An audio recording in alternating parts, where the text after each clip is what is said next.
The Great Steppe, millenniums of events, hundreds of nomadic tribes and people. They lived, worked, made discoveries, conquered large tracts of lands, and left us some mysteries. To learn more about it, watch the project called Enigma of the Great Steppe.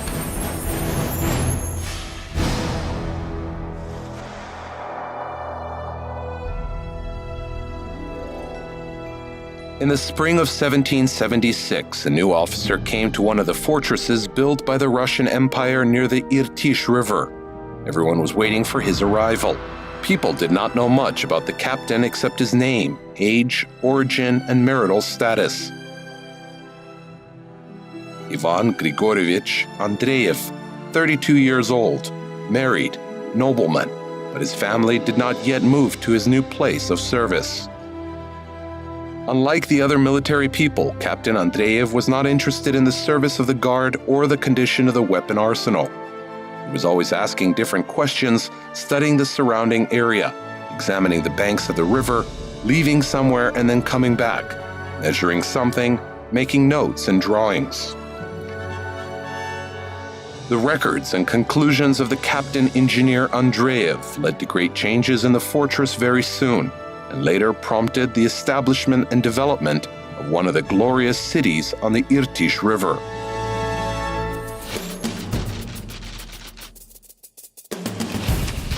The so-called Seven Chambers are located on the eastern bank of the Irtysh River. Kalmyks called them Darkhan Zorzhin Kit and say that these constructions were built by the priest Darkhan Zorzhin. To men in the archive, I found the letter of merit of Tsar Mikhail Fyodorovich, dated October 25, 1616. These constructions are mentioned as stone mosques. The city located on the banks of the Irtysh is known as Semipalatinsk for almost 3 centuries, and now known as Semey. In history, it is written that the beginning of the establishment of the city began with the fortress, which was founded near some strange ruins in 1718 by the detachment led by the military commander Vasily Cheredov. His expedition operated under the decree of Peter the Great, who believed that the lands of the nomads were a strategically important area. Pondering the progress to the east, the Russian Empire began the construction of the fortifications on the banks of the Irtysh River in the early 18th century. The small fortress where the captain engineer Ivan Andreev was sent was just a part of this Irtysh line.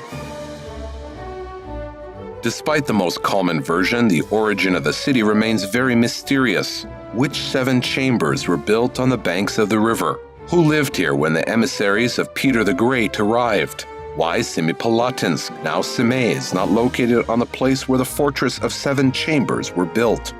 And what happened to the gate that Captain Andreev has designed? The matter is that this place has been known for a long time with its so-called Buddhist temple, which was 8 miles far along the Irtysh.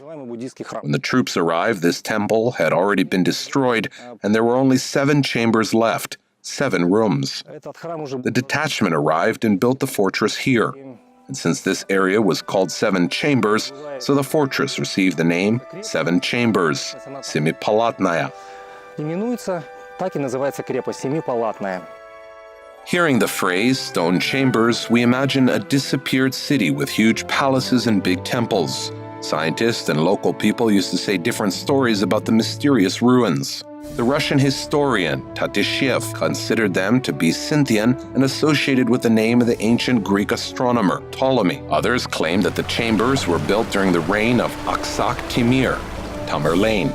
And in the middle of the 19th century, the Russian press reported a hypothesis that the ancient people Chuds stayed in wealthy and beautiful houses of these lands. The most widespread version is the one which states the 7 chambers were the ruins of the Buddhist temple, which was abandoned or destroyed because of the constant raids of the Jungar people. Today, there is no sign of the mysterious chambers, but we have a unique opportunity to see how they look like a century ago. We'll talk about this a bit later, and now we'll make a stop on the Irtysh River bank, not far from the 7 chambers. Exactly here stayed the captain engineer Ivan Andreev, who was sent to the fortress with a special mission. The fortress was located right here on the river bank. There was a floodplain close to the river. It was constantly flooded. Some islands were here, and it was an uncomfortable place with mosquitoes and high humidity. The fortress looked like a skewed rectangle.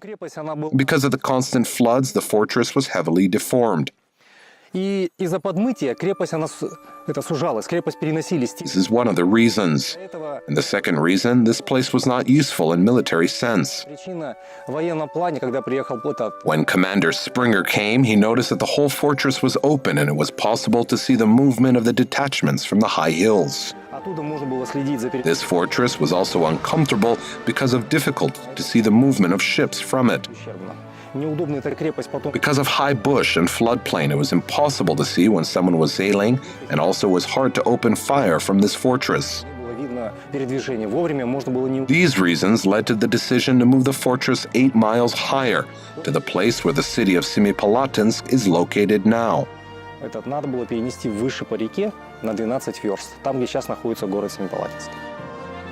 Everybody called this place the Old Fortress. The fortification was moved closer to the Seven Chambers.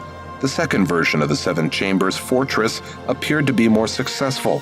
Over time, the settlement became a big city.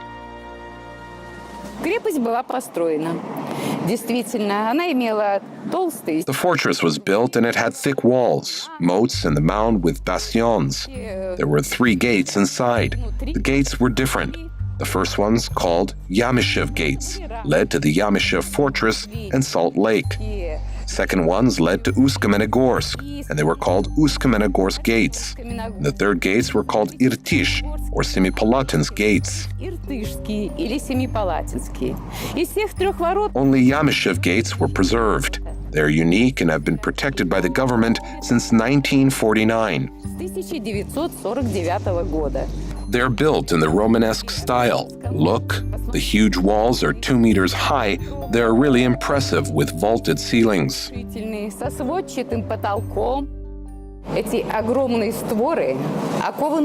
These huge wooden alignments are iron-bound. Here we see huge metal braces. Here you see, the most interesting is the peephole. They used to see through this peephole who came, who was knocking the gate. Look at these huge rings, chains hung here. The most interesting, here when the 2 doors were closed, a huge lock was put, and this lock was preserved. It is in the Museum of Local History. This lock weighs more than 8 kilograms, and if we put it here, then we can really see the most authentic fortress gates of the 18th century. But the key to the lock was lost. Like the fortress, Yamishev gates and weapons are not at the place where they were initially installed by the captain engineer Andreev. Many years ago, when new roads were laid in the city, the monument was moved slightly aside and partially reconstructed. By the way, Semey City has many mysteries that excite the history lovers. For example, what did the 7 chambers look like? Where did the Kazakh poet, educator Ibrahim Kunanbayev go, and what did he read? And how did the picture, which is sometimes called the unknown portrait of Dostoevsky, appear in the local temple? Once the governor of Semipalatinsk lived in this cozy building. The official receptions and magnificent balls were held in this building. They welcomed important guests and famous travelers. Now this house became the Museum of Local History. Its exhibits include the very image of the famous 7 chambers. На территории нашего региона, вот именно в момент, когда еще существовали... When the traveler Miller visited our region, there were 7 partially destroyed stone chambers here. And he drew the image he saw and wrote a few words about them. He wrote about what kind of chambers they were. How did they look like? И рисунок сопроводил описанием, где... Building consisted of several isolated rooms. They had no roofs. Сами по себе эти палаты, что они собой представляли? Some rooms were interconnected with each other. Представляли... Traveler Miller left us a specific description of this building. This picture with the description was found in his bag. То есть вот такие конкретные описания дает путешественник Миллер. Вот этот рисунок с описанием был найден в его портфеле. Next to the drawing of the 7 chambers, there is an impressive lock of the Yamyshev gates. Since the fortification was on the lowlands, the enemies could see movements from above. So the defenders had to lock the gates at night. Many people flocked to the fortress. Some escaped from the Jungar people, others were brought here as the convict to develop the region. The voluntary migrants, Cossacks, and Tatars arrived here. Former military men stayed and lived in this fortress. Then traders, merchants, and entrepreneurs started to arrive in the fortress. And when there was no need in locking the gates of the settlement and it was given the status of the city, the government gave the emblem and appointed the city governor. By this time, the keys to the lock were lost. During the Tsarist government, Semipalatinsk had 13 governors. One of them hosted the famous traveler, Przhevalsky.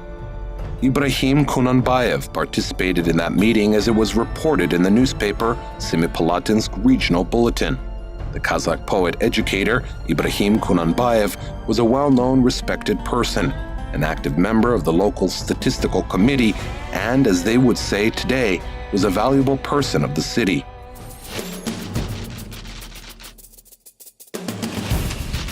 I was told about an elderly Kazakh Ibrahim Kunanbay, frequent visitor to the library who reads Mill, Buckle, Draper, and other authors. The first meeting, he surprised me asking to tell about induction and deduction. As it turned out, he was interested in English and Western European philosophers. The memorial tablet on the building of the local bank is not noticed immediately. In 1883, the city's book depository was opened here. This depository was often visited by the person who is now considered the founder of the Kazakh written literature and its first classicist. Ibrahim Kunanbayev was a regular reader of the Semipalatinsk Public Library. In the 1850s, being a child, Ibrahim Kunanbayev took lessons of Ahmet Riza of the local madrasa at the area, which was once called the Tatar Sloboda. His father brought him to study in Semipalatinsk, where the young student, Shakirt, learned Eastern literature, philosophy, and fell in love with poetry. Of course, a little steppe boy did not even know that he would become an outstanding person, the pride of the Kazakh steppe and the Semipalatinsk city. Amazingly, during the same years, another outstanding writer, Fyodor Mikhailovich Dostoevsky, went to military service and on civilian affairs through the houses of Semipalatinsk using the same roads. Recently, local ethnographers made a small discovery connected to Dostoevsky. This is the Resurrection Cathedral. Even though it is quite old, nobody ever thought that the church might relate to the name of Dostoevsky. The fact is that during the Semipalatinsk exile, Fyodor Mikhailovich visited a completely different church, Znamensk Church. Unfortunately, in the 30s of the last century, it was destroyed, and the icons were either taken by believers or disappeared without a sign. In the 40s, some icons were returned to one of the churches, and it was the Resurrection Cathedral. Together with the icons, someone brought this picture of religious content. It is called Christ Blesses Soldier. At first, people just did not pay attention to this picture. And later, not so long ago, local history researchers and other curious people became interested in this picture, and they began to compare different pictures. And by comparing all the portraits of Fyodor Mikhailovich Dostoevsky, they made the conclusion that this is the portrait of Fyodor Mikhailovich Dostoevsky. The author's name is unknown, but maybe someone who is watching this program knows its author, or maybe have read somewhere.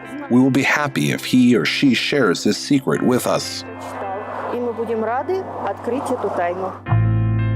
Once Dostoevsky sent his brother following the description of the Semipalatinsk city. It is the border of the Kyrgyz steppe. The city is quite large and crowded. Most of citizens are Asian people. Someday I'll write you more about Semipalatinsk. It's worth it. Perhaps the writer wanted to tell about the mysterious 7 chambers. Very few people know about this, and they say he was interested in the ruins of one of the rooms and even found something there. Мы знаем точно об одной палате. То есть это каменное такое здание. И вот We know about one chamber. It is a stone building. By the time Fyodor Mikhailovich Dostoevsky arrived in Semipalatinsk, this building had already been destroyed. и только валялись разные артефакты. Only different artifacts were lying around.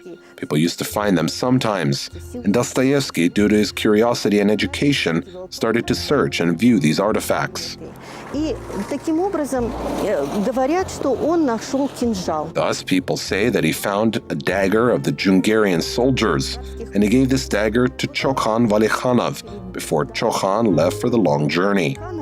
Он и подарил. А денщику Достоевский оставил шкатулку. Dostoevsky left the orderly the casket, and there were various things that Dostoevsky found while being at one of the chambers. This casket with the findings he left the orderly. Где были палаты. Вот. И, то есть вот эту шкатулку с этими находками он оставил. Through the memories of the orderly and Gibovich, we know that the dagger was found during these excavations and was given to Chokhan Valikhanov. Мы знаем, что кинжал был с этих раскопок и передан Чекану Валиханову. It turns out that Fyodor Mikhailovich can be considered the amateur archaeologist to some extent. There is even a photo on which Chokhan Valikhanov holds the very Jungarian dagger. In addition, the writer and the officer Valikhanov were friends. Most probably, Dostoevsky made Chokhan a gift on the eve or after the famous and dangerous journey of Chokhan to Kashgar. Why did the Kazakh aristocrat pretend to be an ordinary man who led a caravan? And how did the topographers thank one of the Semipalatinsk merchants nicknamed Bull?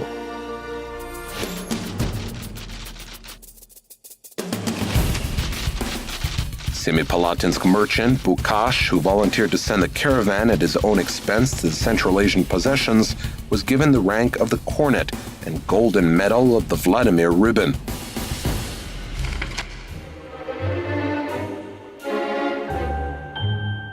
In the mid-19th century, the Russian and British empires were interested in the situation and the alignment of forces in Central Asia and Western China. According to some assumptions, during the visit to Semipalatinsk, Chokhan decided to penetrate the closed Chinese province of Kashgar. And it was better to enter in the caravans. It is worth noting that at that time, Semipalatinsk region already had a favorable geographical position. The city was located on the trade routes to Russia, Western Siberia, China, and Mongolia. So Valikhanov only had to find the person who could be trusted with the details of the secret intelligence expedition.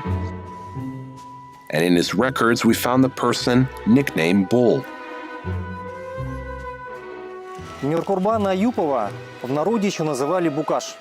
Букаш – это его прозвище. Mir Kurban Ayupov was also called Bukash. Bukash is his nickname. This means bull.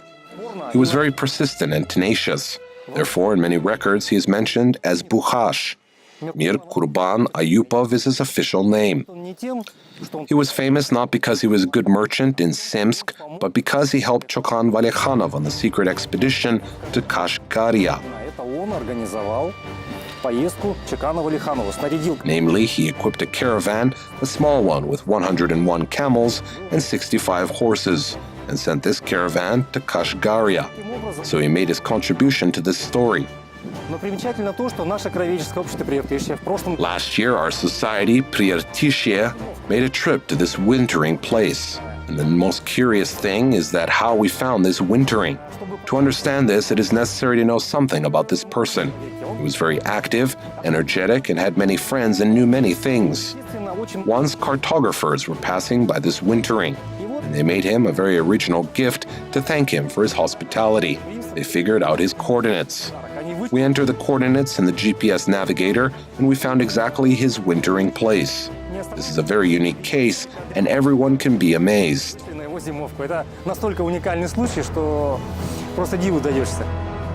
The citizens always liked to follow merchants. Their nature and actions were entertaining, offended, inspired, and sometimes shocked the local society. For example, the name of one of the entrepreneurs was associated with one love story. What was left in Semey in memory of love of this couple? How were the works of the greatest painters of the 18th and 19th centuries found in this provincial city? And where to look for the sign of the Alash city? This photo shows one of the largest houses known in pre-revolutionary Semipalatinsk. His owner was the local oligarch, Fyodor Stepanov. Today, the building looks a little different. One of the well-known museums in Kazakhstan and outside of it, now located in this building. Fyodor Stepanov was a completely unique person with a very interesting biography. Let's start with his birth. As many sources show, he was an illegitimate son of the famous Semipalatinsk merchant Popov. He fell in love with a Kazakh girl, and she was his second wife. The son was born. Popov left a will where he bequeathed the half of the estate to his second family. Fyodor Stepanov was a very smart person. He did not just multiply his estate, but became a very rich man. If I'm not mistaken, he had 19 gold mines, all sorts of graphite plants. He was the merchant and a very wealthy man. Dostoevsky wrote about him, about the merchant Stepanov. Dostoevsky was personally acquainted with him.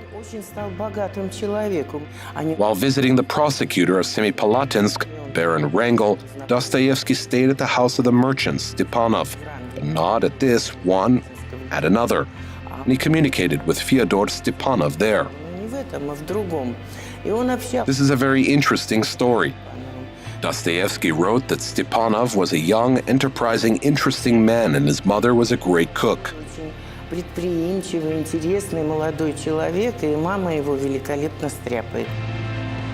the mid-80s of the last century, Nevzorov's family of hereditary collectors, decided to donate works of art to one of the cities. They liked the museum of Semipalatinsk and gave the works to this museum. This is how a rich collection of paintings and art objects appeared in the Kazakh city, far from European capitals. Now the most unexpected stories can be heard in the former house of the merchant Stepanov. This is the hall which represents the Russian art of the 19th century, works of such artists as Venezianov, Tropinin, Bogolubov. Most of these wonderful works are the gift of Nevzorov's family, except the work of Bogolubov, which were brought from a private collection in Moscow when our museum was being established.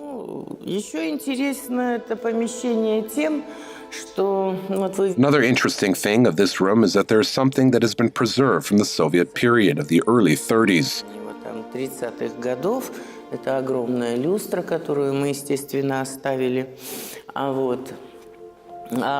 It is a huge chandelier, which we did not change. According to some stories, a notorious person, Nikolai Yezhov, sat in this room.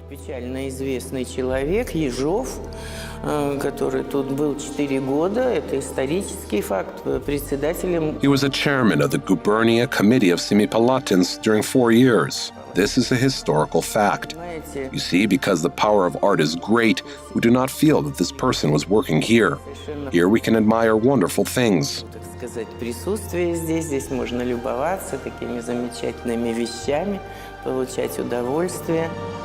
Here is one more story. At the beginning of the 20th century, the city became the political center of the Alash movement. Reformers proclaimed it the capital of a new autonomy. But was it about the whole Semipalatinsk city? This is the plan of the city of Alash, approved in November 1916. Again, we cannot say that the whole city was called Alash City. According to this city plan, the main part of Alash City was located in Zhanasimeysk, part of the city. Here we can see some remarks. So if to look in details, we can find at least an approximate location of the city of Alash. I think this matter is to be solved in the future.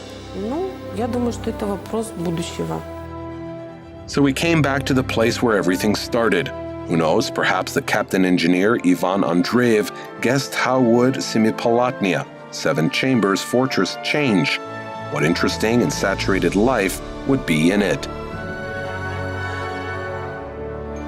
In any case, all his future life was connected to this region. He studied the customs and language of the Kazakhs, compiled one of the first Russian-Kazakh dictionaries, wrote an interesting ethnographic work on this amazing land and its people.